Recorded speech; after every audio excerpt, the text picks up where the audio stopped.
नमस्कार गाइस, स्वागत है आपका बहुत बहुत। तो बताइए कैसे हैं आप लोग। आई होप आप लोग स्वस्थ होंगे, मस्त होंगे और जहां भी होंगे बहुत अच्छे होंगे। तो स्वागत है एक बार फिर से आपके ही अपने यूट्यूब चैनल और आपके अपने गांव भाई के रिएक्शन वीडियो में पुनः वापस आते हैं एक पुराने मुद्दे पे।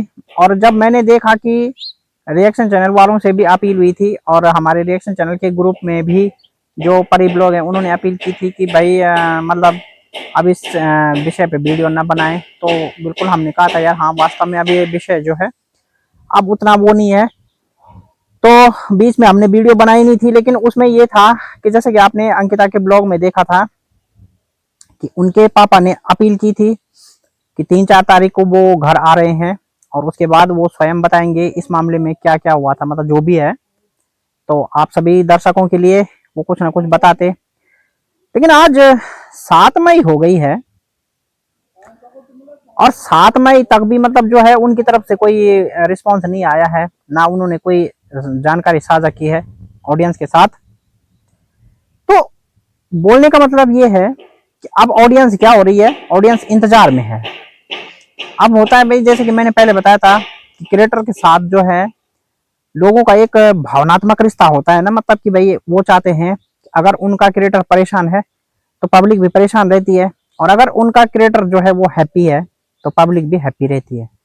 तो पब्लिक जो है वो अपने क्रिएटर के सुख दुख से सुख और दुख महसूस करती है, अपने क्रिएटर की सुख दुख से टच रहती है और अपने क्रिएटर के हर वो मोमेंट से वाकिफ होना चाहती है जो उसके जीवन में घट रहा है।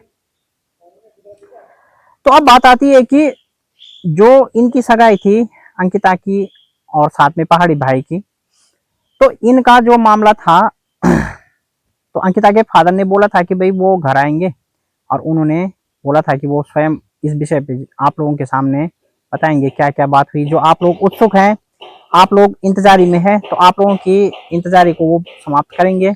लेकिन आज 7 मई हो गई है और अब कमेंट सेक्शन में ऑडियंस पूछने लगी है, क्योंकि आपने देखा होगा कि बीच में अंकिता को काफी सारे कमेंट आ रहे थे और काफी सारा ट्रोल उनको ऑडियंस कर रही थी, क्योंकि ऑडियंस की जो ट्रोलिंग है और उससे ये लग रहा था कि जो हमारी ऑडियंस है वो कहीं ना कहीं जो है अंकिता को डायरेक्टली रिस्पॉन्सिबल मानती है इस चीज का। लेकिन उस समय हमने वीडियो बनाकर अंकिता का भी साथ दिया था कि भाई नहीं, जो ट्रोलिंग आप एक तरफा कर रहे हैं वो गलत है, क्योंकि अभी तक दोनों में से किसी भी पक्ष ने मामले की जानकारी नहीं दी है। लेकिन हम सिर्फ गेस वर्क इसलिए लगा रहे थे कि ऐसा होगा वैसा होगा, क्योंकि रिएक्शन चैनल थोड़ा सा गेस वर्क में भी चलते हैं, ऑडियंस भी हमारी गेस वर्क में चलते हैं और कभी कभार जो है वो गेस वर्क सही भी साबित होते हैं। अब वो मैं आपको उदाहरण सहित बताता हूँ कैसे। कि जब इन दोनों का मामला सुर्खियों में आया तो कैसे आया कि लोगों ने कुछ महसूस किया। किसने किया महसूस? जो ऑडियंस होती है ना, उसने वीडियो और इस चीजों से महसूस कर दिया कि कुछ तो बात हो रही है ना। तो फिर कमेंट सेक्शन में बातें उठी। अब जब कमेंट सेक्शन में बातें उठी, कुछ ऑडियंस जो गेस वर्क की माहिर होती है उन्होंने, जब ऑडियंस ने अनुमान लगाया तो फिर गेस वर्क में बातें उठी, और जब बातें उठी तो कमेंट सेक्शन में चर्चाएं हुई तो रिएक्शन चैनल वालों ने कमेंट सेक्शन देखा, क्योंकि भाई मैं आपको पहले भी बता रहा हूँ कि जो हम रिएक्शन चैनल वाले हैं हमारा जो मेन फोकस रहता है वो रहता है आपके कंटेंट पे और कमेंट सेक्शन पे। तो जब कमेंट सेक्शन में बातें आई, रिएक्शन चैनल वालों की नजर पड़ी, फिर इस पे रिएक्शन देने शुरू हुए। और जब रिएक्शन देने शुरू हुए तो ये मामला इतना हाईलाइट हुआ कि सारी पब्लिक, सारे लोग बेचैन हो गए कि आखिर अब क्या होगा, आगे आने वाले दिनों में क्या स्टेप होता है दोनों परिवारों में से किसी का, आखिर क्या होगा इस मामले का, बात बनेगी नहीं बनेगी या फिर क्या होगा, क्या ये कोई कंटेंट क्रिएशन का तरीका है। क्योंकि बहुत सारे जो क्रिएटर हैं वो कई चीजों में ऐसे प्रैंक करते हैं अपनी ऑडियंस को व्याकुल करने के लिए, अपने चैनल की व्यू बढ़ाने के लिए और अपने कंटेंट को इंटरेस्टिंग बनाने के लिए, ताकि लोगों की उत्सुकता बनी रहे। तो बहुत सारे जो क्रिएटर हैं वो इस तरह के कंटेंट क्रिएशन एक्सपेरिमेंट करते हैं। तो क्या ये कंटेंट क्रिएशन का एक्सपेरिमेंट था? पब्लिक ये भी सोच रही थी। और जब पब्लिक को कुछ नहीं सूझ रहा था तो कई लोगों का संयम भी जवाब दे गया, कई लोगों के धैर्य ने जवाब दे दिया और वो कमेंट सेक्शन में अंकिता को ट्रोल करने लगे और बहुत से लोग गलत गलत भी बोलने लग गए। अब जो लोग गलत बोल रहे थे, कुछ लोग ऐसे भी थे कि जो बहुत क्लोजिंग पॉइंट भी रख रहे थे, जिनका हम रिएक्शन चैनल वालों ने बिल्कुल समर्थन नहीं किया भाई, क्योंकि हम लोग ये मानते हैं कि चाहे गलती कोई भी करे, कुछ भी हो, लेकिन हमें किसी को फिर भी गलत बोलने का अधिकार नहीं। हाँ, हम बातों को हाईलाइट कर सकते हैं, हम आपके कंटेंट को, कमेंट सेक्शन को हाईलाइट कर सकते हैं, हम ऑडियंस के उन बिंदुओं पे फोकस करके उन्हें हाईलाइट कर सकते हैं जो बिंदु वाजिब हो, जो सही हो, और या फिर जो कोई इंटरेस्टिंग हो और जिसमें किसी को गाली वगैरह या बुरा ना मिल रहा हो, मतलब ट्रोल कर सकते हैं, है ना, लेकिन गलत नहीं बोल सकते। तो रिएक्शन चैनल वालों ने गलत बोला किसी को, ऐसा बिल्कुल नहीं है। ये अगर उन पे कोई अनुमान लगा रहा है कि भाई रिएक्शन चैनल वालों ने गलत बोला किसी को भी, तो ये बिल्कुल आरोप बेबुनियाद है। रिएक्शन चैनल वाले कभी किसी को गलत नहीं बोलते हैं, और मतलब जो रिएक्शन चैनल वाला गलत बोलता है तो उसका फिर रिएक्शन चैनल नहीं, वो फिर बेकार है। दूसरी बात,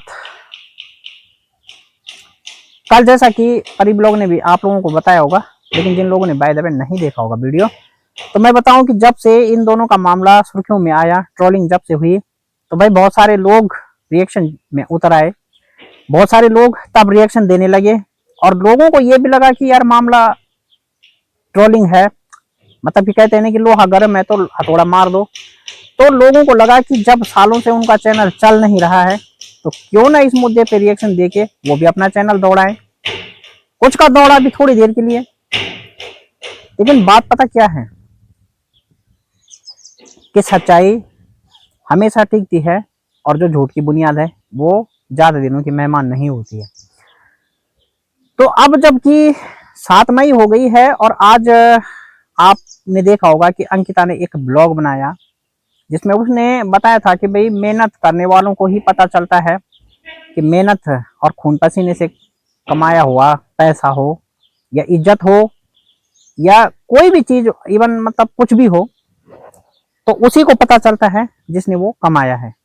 तो बिल्कुल वो सही बात भी थी। लेकिन अंकिता का बाकी ब्लॉग नॉर्मल था, टाइटल उन्होंने थोड़ा सा, और चूंकि पिछले दिनों भी उनको टाइटल और थंबनेल की वजह से ऑडियंस काफी ट्रोल कर रही थी।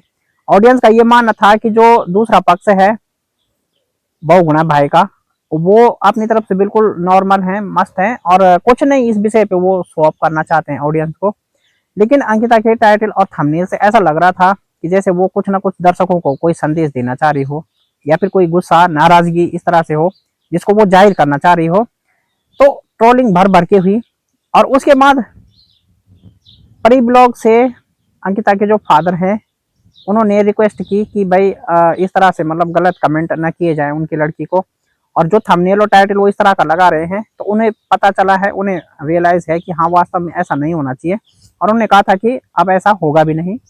तो कुछ दिन तक तो नॉर्मल टाइटल और थंबनेल था, लेकिन आज थोड़ा सा फिर से टाइटल थोड़ा सा चौंकाने वाला था। बहरहाल तो टाइटल तो चौंकाने वाला था, लेकिन फिर ब्लॉग जो था वो नॉर्मल था।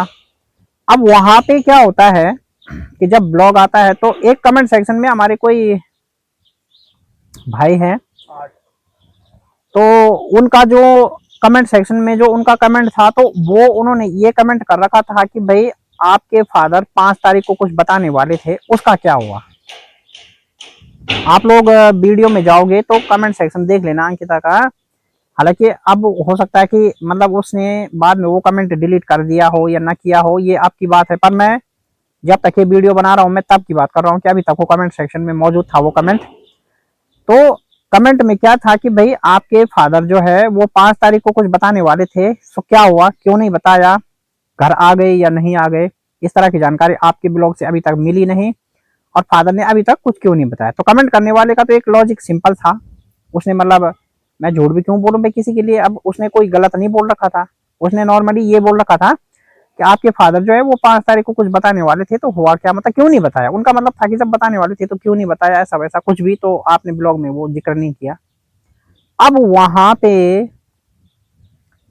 जैसे कि मैं बता रहा हूं ना कि बहुत गंदी मानसिकता के लोग भी हैं, तो वहां पे किसी का रिप्लाई आता है, और वो रिप्लाई आप स्वयं देख लीजिए, मतलब यार क्योंकि भाई इस तरह के संस्कार हम लोगों के नहीं है, इस तरह की परवरिश नहीं है हम लोगों की। कैसे लोगों की परवरिश, ऐसे लोग मतलब कैसी परवरिश में पलते होंगे, ये थोड़ा सा अफसोस अफसोस होता है कि हमारे समाज में इस तरह की भी परवरिश होती है, इस तरह के संस्कार भी लोगों को दिए जाते हैं कि कितने गंदी ट्रोलिंग और कितना गंदा रिप्लाई वहां पे कर रखा है किसी ने, आप लोग स्वयं देख लीजिए। क्योंकि भाई इस तरह के शब्द हम ना तो अपने चैनल से ना अपने वीडियो से लोगों के सामने बोल सकते हैं। इतनी हिम्मत हमारी नहीं है कि आप जैसे आदर्श ऑडियंस के सामने हम कुछ इस तरह के गंदे शब्द बोल सके। हाँ, जहां तक ट्रोलिंग का विषय है और कोई हमें रोस्ट करने पे मजबूर करे तो जरूर मर्यादा वहां पे हम लोग पार कर सकते हैं। कभी कभार हमारा संयम भी जवाब दे सकता है, ये बात अलग है। लेकिन जो आप जैसी रिस्पेक्टेड ऑडियंस है, जो हमें सपोर्ट करती है, हमारा समर्थन करती है, हमें आशीर्वाद देती है, उन रिस्पेक्टेड ऑडियंस के सामने हम कुछ भी नहीं बोल सकते इस तरह का गंदा। भाई ये हमारी हिम्मत नहीं है, बिल्कुल भी नहीं। तो जब ऐसा नहीं हुआ तो अब ठीक है, ऑडियंस सवाल कर रही है और उसका इंतजार भी है कि भाई आखिर अंकिता के फादर क्या बताते हैं। वो अपनी जगह सही है, लेकिन भाई इस तरह की गंदी कमेंट से लोगों को वो करना ये बिल्कुल गलत है। तो अब अभी तक तो कोई जवाब नहीं आया। अब जरूरी सवाल ये हैं जो लोगों के मन में एक बुनियादी सवाल उठ रहे हैं, वो ये कि क्या इस विषय पर सचमुच अंकिता के फादर की कोई प्रतिक्रिया आएगी? क्या इस विषय पे जो ऑडियंस उत्सुक थी कि आखिर वजह क्या है, क्यों दिक्कत हुई, क्या उनको उनका जवाब मिलेगा? और क्या कभी वो ऑडियंस जो इतना सपोर्ट करती है अपने क्रिएटर को, क्या वो कभी सच्चाई तक पहुंच पाएगी? क्या उनके सामने कभी सच्चाई आ पाएगी? क्या होगा, कैसे होगा, कौन बोलेगा पहले, कौन नहीं बोलेगा, गलती किसकी निकलती है और किसकी नहीं निकलती है, या फिर दोनों पक्षों में ये विषय वाद विवाद का बन जाएगा? आखिर होगा क्या? ऑडियंस ये जानने के लिए व्याकुल है। आप समझदार हमारी जो ऑडियंस है, हमेशा आपका जो अनुमान रहता है, आपके जो तर्क रहते हैं, आपके जो लॉजिक रहते हैं, वो बहुत अच्छे रहते हैं। तो बताइए कमेंट सेक्शन में कि आपको क्या लगता है, क्या इस विषय पे कोई सफाई आएगी दोनों फैमिली की तरफ से, या फिर ये मामला ऐसे ही मिट्टी में मिल जाएगा और बात को रफा दफा करके मामला आगे बढ़ जाएगा? क्योंकि वीडियो वगैरह अभी अब डिलीट हो गई है, सब कुछ हो गया है, लेकिन सिर्फ दर्शकों को इंतजार किस चीज का है कि प्रतिक्रिया क्या आती है, पहले कौन देता है, आखिर क्या हुआ था और किसने गलती की थी, क्या उन्होंने गलती की थी जिनको आज भी दर्शक ईमानदार समझते हैं, या फिर जिनको ट्रोल किया जाता है क्या उनकी गलती है? तो गलती है किसकी, या फिर कौन ईमानदार है, इस बात का फैसला उन्हीं परिवारों ने करना है। ऑडियंस आप बताइए कमेंट सेक्शन में, जो आपका बहुत अच्छा दिमाग चलता है, आप बताइए कि आखिर इस मामले में होगा क्या, आपको क्या लगता है? कमेंट सेक्शन में अपनी राय दीजिए। अगर इस विषय में कोई इंटरेस्टिंग मुद्दा आता है फिर से, तो मैं फिर मिलूंगा, क्योंकि बीच में मैंने बोला था ना कि मैंने इस विषय पे वीडियो बनाना बंद कर दिया था क्योंकि नॉर्मली था, लेकिन क्योंकि 4 से 5 तारीख का समय बताया गया था कि वो कुछ बताएंगे अंकिता के फादर, तो हमें भी इंतजार था। तो एक फॉलोअर होने के नाते, एक सपोर्टर होने के नाते हमें भी इंतजार था, तो उसको अपनी बात रखी वीडियो के माध्यम से। बट आगे आने वाले दिनों में क्या होगा उस पर भी नजर रहेगी। मिलता हूँ बहुत जल्द एक नए वीडियो के साथ, तब तक के लिए बहुत बहुत धन्यवाद। Thank you.